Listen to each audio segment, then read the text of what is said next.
Le coup de marteau. Le coup de marteau de Jean-Louis Tremblay. Bonjour Jean-Louis. Ah bah vous n'avez pas de micro, dis donc. Tirez donc ce micro vers vous, parce que sinon on risque... Enfin, c'est très bien de vous voir, mais ouais, c'est ça. Mais c'est encore mieux quand on vous entend. Je rappelle, vous êtes ancien grand reporter au Figaro Magazine, chroniqueur Toxin surtout. Ah oui, surtout. Maintenant, c'est mon temps plein. Ah oui, exactement. Alors de quoi vous nous parlez aujourd'hui ? Alors aujourd'hui, je vais vous parler d'un personnage que vous connaissez bien sans le connaître, que j'ai appelé, voilà, j'ai décidé en rédigeant cette chronique, ça m'est venu subitement, vous allez voir, c'est finalement assez évident, d'un personnage que je vais appeler Manu Militari. Oui, c'est Manu, c'est le prénom. Ah bah oui, c'est le prénom de notre président de la République. Oui. Voilà. Voilà, parce que bon, ça ne vous a pas échappé, depuis le début d'année, il tape de ses petits poings furieusement pour faire la guerre à Poutine. Voilà. Bon, alors certains l'avaient surnommé Jupiter, n'est pas vous vous souvenez ? Oui, bien sûr. Aujourd'hui, on pourrait dire Mars, le dieu de la guerre, parce que vraiment, c'est le va-t-en-guerre national. Lui, il veut en découdre, c'est absolu ça. Alors, et puis il a les muscles pour. Vous avez eu la photo, mais je vais en parler. Donc, depuis le début de l'année, à 3 reprises, il évoque la possibilité d'envoyer des troupes au sol en Ukraine.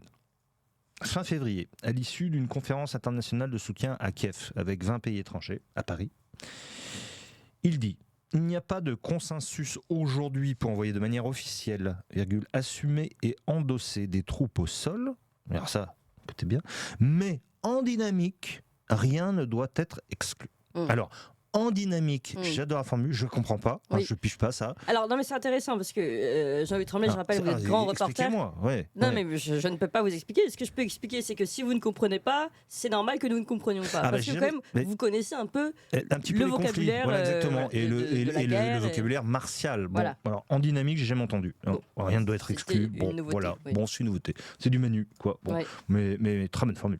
3 semaines plus tard, le même déclare aux Parisiens « Peut-être qu'à un moment donné, il faudra avoir des opérations sur le terrain. » Décidément, ça le gratouille, ça le chatouille. Il va vraiment y aller, le mec. Au même moment, Le Monde rapporte des propos tenus en off du même sur, je cite, « l'envoi de mecs à Odessa avant la fin de l'année ». Dit-il, un whisky à la main, les yeux dans le vague. Les yeux dans le vague. Alors là... Bon. Et alors le titre du Monde, quand même, je le précise, je l'avais déjà donné, c'est la colombe Emmanuel Macron devenue l'aigle ou le faucon. Voilà. Faucon ? Ouais. Faucon ou vrai. Oui, c'est ça. Non, peu importe. Non, mais alors là, c'est vous qui m'avez...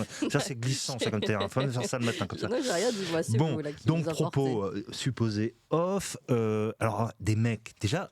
Le terme des mecs, il y a 2 choses là-dedans. Il y a des mecs, c'est des mecs qui en ont une vraie paire. Ça, il aime bien Manu. Et puis, deuxièmement, c'est des mecs, je trouve, ça on peut aussi l'interpréter. Moi, si j'étais engagé, donc militaire professionnel, je me dis, mais les mecs, des mecs, on est des pions pour lui. On va aller se faire trouer la peau à Odessa. On est des mecs. Parce qu'évidemment, c'est forcément des forces spéciales pour aller là-bas. Je ne vais pas envoyer troufion de base. Enfin bon, peu importe. Et puis, au cas... peut-être qu'il ne connaissait pas les bons mots. Ou le vocabulaire, peut-être qu'il l'a pas, parce qu'il dit en dynamique, des mecs. En dynamique, c'est vrai. En tout cas, bon.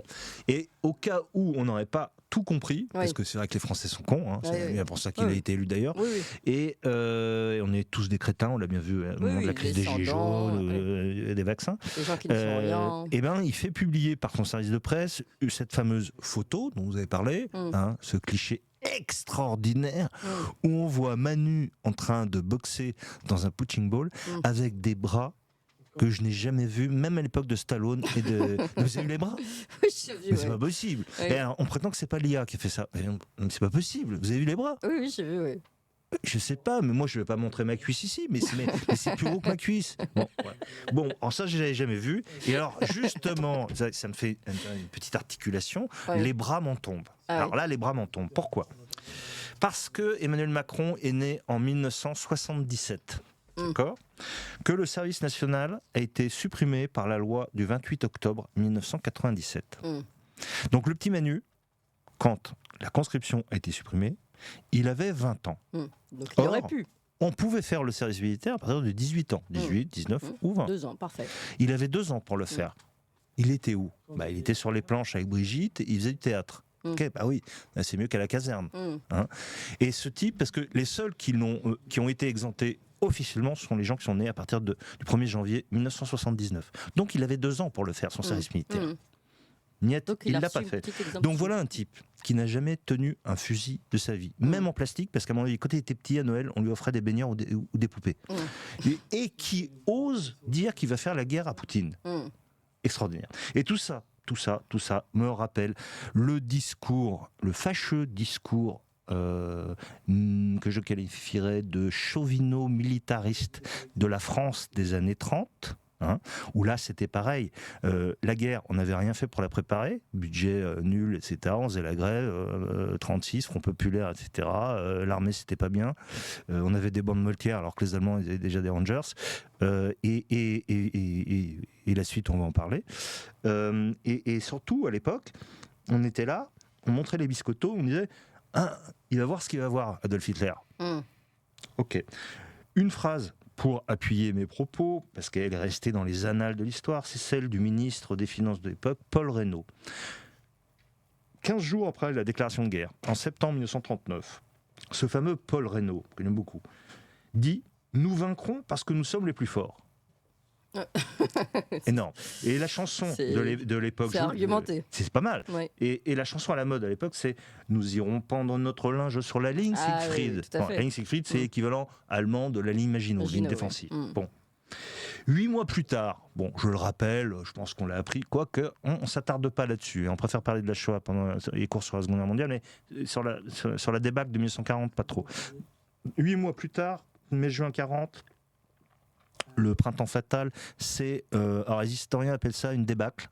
Moi, j'appelle ça une branlée. Voilà, on se prend une branlée. C'est-à-dire que le soldat français de 1939... les mecs, vous voulez dire les mecs de 1939, en fait, ils ont été très forts parce qu'ils ont battu le record du monde de sprint. Ça, c'est sûr. Il n'y avait pas de Jeux Olympiques, c'était la guerre, mais... de sprint, tellement ils avaient peur des Panzers d'Adolphe. Voilà. Alors, ils sont arrivés à Bordeaux, genre les Allemands n'étaient même pas arrivés à Paris. Bon, alors ça, ok, bravo.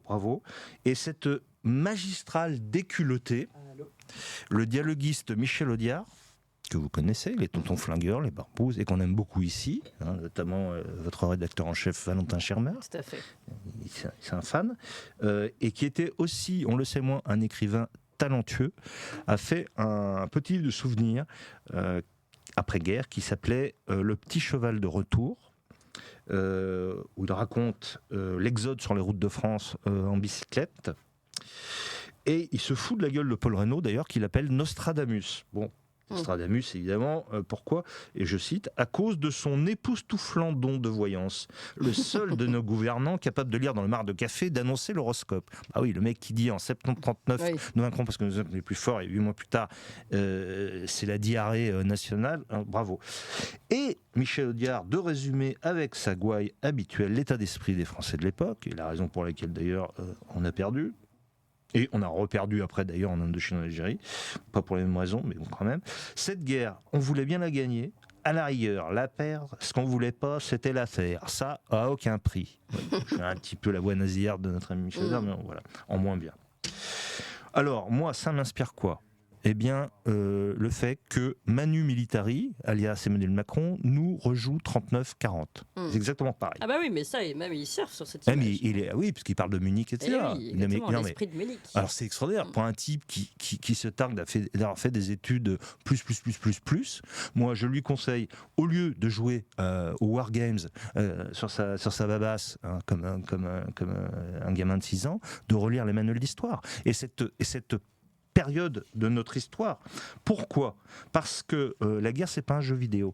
Et je vais dire que cette posture belliqueuse, ou plutôt belliciste, du président de la République est hallucinante. Je vais donner 2 raisons. D'abord, ce qu'on appelle les ABAC. Les ABAC, ce sont les calculs très très précis des stratèges du ministère de la Défense, donc de l'état-major. Donc ça, ce que je vais vous dire, ça vient quand même de Ballard, de l'Hexagone, c'est-à-dire de l'état-major des armées. Selon leurs ABAC, leurs calculs, l'armée française, dans un conflit de haute intensité, ne pourrait pas tenir un front plus long que 80 km, c'est-à-dire la distance Strasbourg-Mulhouse. Strasbourg-Mulhouse. Ça fait une grosse passoire aux frontières, hein, parce que si on tient que Strasbourg-Mulhouse. Et encore, avec un stock de munitions qui serait épuisé dans le meilleur des cas au bout de 15 jours. Bon, à mon avis, au bout de 8, mais... Oui. Voilà. Il y a deux choses. Et ça, c'est la commission de la défense. La durée et la longueur. Et l'amplitude. Et le stock de munitions, c'est la commission de la défense nationale, à l'Assemblée. Donc, c'est des types qui sont payés pour ça. Bon. Et la deuxième chose, c'est il suffit de regarder l'actualité. L'armée française a été obligée de décamper de 3 pays africains successivement au Sahel, hein, donc Mali, Burkina et Niger, et on se fait foutre dehors. C'est peut-être pas de la faute des militaires. C'est pas de la faute des militaires, mais on a quand même, eu celui de la politique. C'est évident. Parce que je tiens à dire, parce que attention, cette chronique n'est pas anti-militariste, je connais très très bien l'armée, je travaille avec eux, c'est souvent, on a une super armée. Mais comme le dit Jean-Dominique Merchet, spécialiste de la défense, on a une armée bonsaï. On est tout, mais en tout petit. Voilà. Mais ça, c'est la faute des politiques. Parce que pendant des années, on n'a pas investi dans l'outil de la défense. Donc là, on peut pas Donc c'est de la faute des politiques, comme en 39-40, c'est de la faute des politiques. Le soldat français n'a pas de raison d'être plus mauvais que le soldat allemand. Bon, mais c'est comme ça. Bon. Et donc, ce que je veux dire, c'est que si on n'est pas capable de rester en Afrique pour tenir une base et qu'on se fait virer par des sous-officiers putschistes, je vois pas comment aller faire la guerre aux Cosaques, hein, sur un front de l'Est. Donc alors donc, ce manu militari, ce qui est sûr, c'est que c'est pas un guerrier, ça on avait compris, mais en tout cas, c'est ma conclusion, c'est un vrai comique troupier. Voilà. Bravo Manu Militari. Merci beaucoup Jean-Louis Tremblay, vous nous avez fait vous aussi beaucoup rire. Et un petit point, puisque vous parlez de Emmanuel Macron qui devrait arrêter de faire des wargames, des jeux de guerre sur les différentes différents jeux quoi.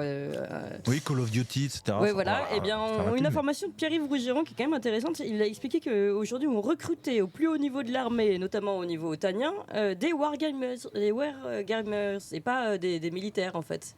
On en est là au niveau stratégique. On en est là, ouais. Bah oui, c'est plus facile. Donc on fait des cyberguerres si vous voulez. Ouais. C'est intéressant. C'est pas mal, hein. Merci beaucoup Jean-Louis Tremblay, chroniqueur chez Toxin avant tout et aussi ancien grand reporter au Figaro Magazine. Merci beaucoup Jean-Louis Tremblay. Merci tout de suite,